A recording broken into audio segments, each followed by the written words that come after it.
नमस्कार दोस्तों, आज के वीडियो में हम बात करेंगे recurrence of varicose vein after laser treatment. Varicose vein के पेशेंट जब भी लेज़र ऑपरेशन के लिए आते हैं तो ड्यूरिंग कंसल्टेशन उनका एक ही सवाल होता है कि डॉक्टर साहब क्या गारंटी है आपके ऑपरेशन की, कहीं ये दोबारा तो नहीं हो जाएगा, अगर दोबारा होगा तो ऐसा फालतू ट्रीटमेंट हमें क्यों करवाना। तो आज की वीडियो हम बात करेंगे कि ऐसे क्या कारण है जिसकी वजह से वेरिकोज वेन दोबारा हो जाता है। क्या ये डॉक्टर की गलती की वजह से होता है या आपके शरीर की बनावट ही ऐसी है या कोई और वजह जिसकी वजह से वेरिकोज वेन दोबारा होता है। तो मैं हूं doctor Rajendra Bansal, vascular expert. सबसे जो पहला कारण होता है वो हमें समझना होगा कि वेरिकोज वेन होता क्या है। हमारे शरीर के अंदर दो तरीके की ट्यूब्स होती हैं। एक ऐसी ट्यूब जो हार्ट से प्योर ब्लड को पैरों की तरफ लेकर आती हैं जिसे हम आर्टरीज यानी धमनी बोलते हैं, और दूसरी वेन्स जो कि अशुद्ध ब्लड को पैरों से हार्ट की तरफ लेके जाती हैं। ये वेन्स दो प्रकार की होती हैं, एक मोटी ट्यूब जिसे हम डीप वेन्स कहते हैं और दूसरी पतली ट्यूब जो कि चमड़ी के नीचे चलती हैं जिसे हम सुपरफिशियल वेन्स कहते हैं। ये जो सुपरफिशियल वेन्स होती हैं, जब इनके वॉल खराब होते हैं उससे होने वाली बीमारी को हम वेरिकोज वेन कहते हैं। ये हमें समझना होगा कि सुपरफिशियल वेन्स जगह जगह जाके डीप वेन्स के अंदर मिलती हैं। अक्सर दो जगह जिसे हम सेफेनो-फीमोरल जंक्शन कहते हैं वो एक मेजर कनेक्शन होता है, परंतु उसके अलावा भी बहुत छोटे छोटे कनेक्शन होते हैं जिसे हम परफोरेटर्स बोलते हैं।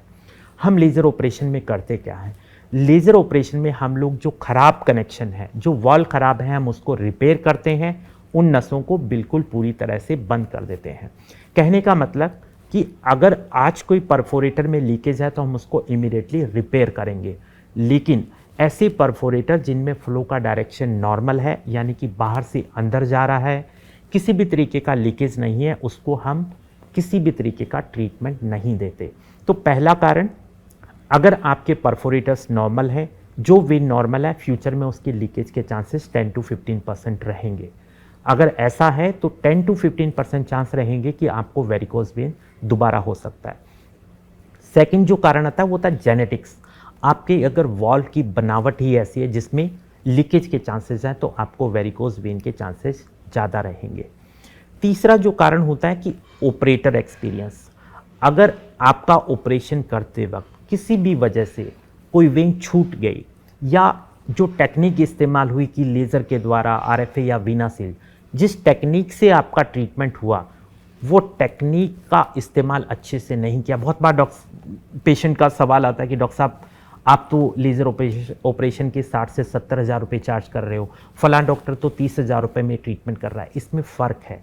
जो लेज़र का फाइबर है उसकी क्वालिटी मैटर करती है, अगर उसका रीयूज़ किए जा रहा है। बहुत बार हमें कॉस्ट कटिंग के लिए लेज़र फाइबर को दोबारा इस्तेमाल करना पड़ता है। अगर बार बार हम इस्तेमाल करेंगे तो उसकी एफिशिएंसी उतनी नहीं रहेगी।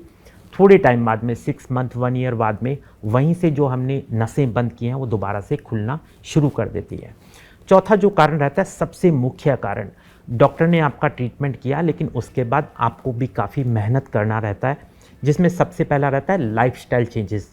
अगर आपका वज़न ज़्यादा है तो आपको वज़न कम करना होगा, क्योंकि ज़्यादा वज़न रखेंगे आपकी पैरों की मांसपेशियाँ बहुत जल्दी थक जाएंगी, वेन्स में प्रेशर बढ़ेगा, नई जगह से लीकेज स्टार्ट हो जाएगा।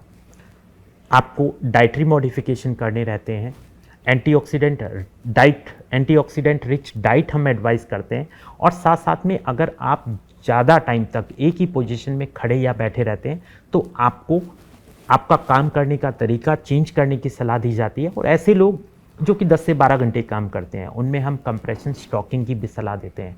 तो अगर आपको वेरिकोज वेन का अगर आपने कोई ऑपरेशन कराया है, अगर आप लाइफस्टाइल अच्छा रखेंगे, डॉक्टर को टाइमली फॉलोअप रखेंगे, आप अपना वज़न नियंत्रण में रखेंगे, आप रेगुलर एक्सरसाइज करेंगे, कंप्रेशन स्टॉकिंग पहनेंगे, तो आपको वेरिकोज वेन होने के चांसेस ऑलमोस्ट निल रहेंगे। तो अगर ये आपको वीडियो पसंद आया तो वीडियो को लाइक कीजिएगा, चैनल को सब्सक्राइब कीजिएगा। Thank you.